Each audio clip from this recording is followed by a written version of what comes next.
In terms of like other thoughts, experiences from Sundance, what was something that you learned in the process? Just piggyback off the representation talk. I just want the momentum to stay there. Like they were really interested in making sure that we were accommodated for and had access to what we needed, and beyond.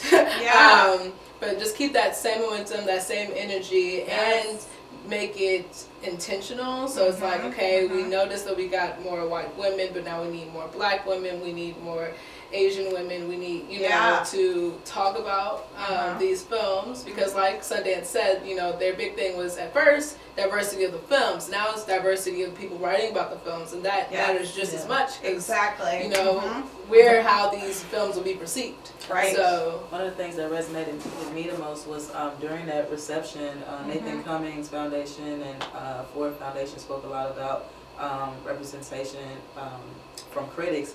And it was the conversation about like Coco and how when Coco came out, well, originally when Coco was being created, you know, they didn't have any folks of Latin origin or Latino origin working on that film.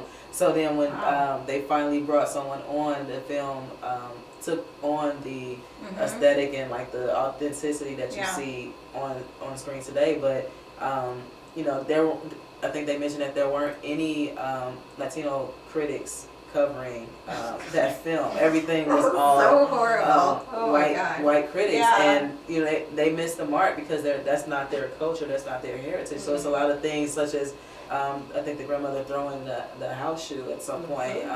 That's like a very important piece of Latino culture, of Mexican culture, and you know, someone who's not from that culture wouldn't get that. And that's the same conversation that we had just now with the Oscars and the short animated film Bao, if I'm pronouncing it right, Bao, about the Asian mother who like is raising a dumpling. Oh, I love it. When did we see that? Did we see that Sundance? I saw it like it came on right before Incredibles. Yes, it was. Incredibles 2. It was a Pixar like thing, and it came on before Incredibles 2. But even that, I mean, it was a beautiful like short. Yeah. I love Pixar shorts, but a lot of white critics didn't understand it, and they were like, I have no idea what this is about, so they wrote it off. And it brings you back to that conversation. Like, you know, it brings you back to that conversation of why isn't there someone Asian at these mainstream publications writing about a short like that, which is a huge thing to be represented in that way with Pixar, and right before a huge film, The Incredibles 2.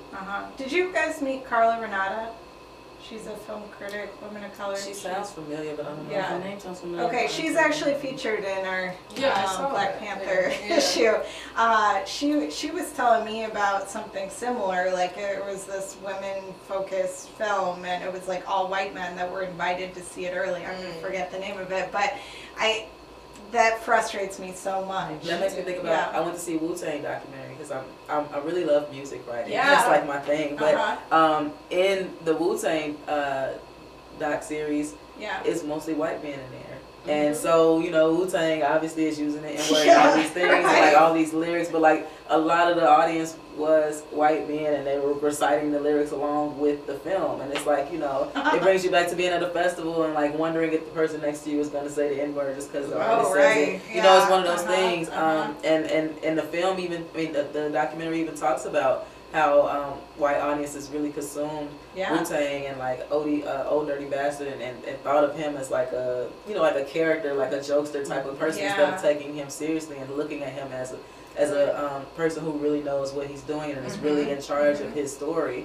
And then after that point in the doc, people just kind of, you know, shut up after that, because that everyone in the room realized that they had they treated ODB in that way, that they treated Wu-Tang in that way, that they didn't take them seriously. So again, everything I saw brought it back to that conversation of like, why aren't there folks of color telling these stories? Right.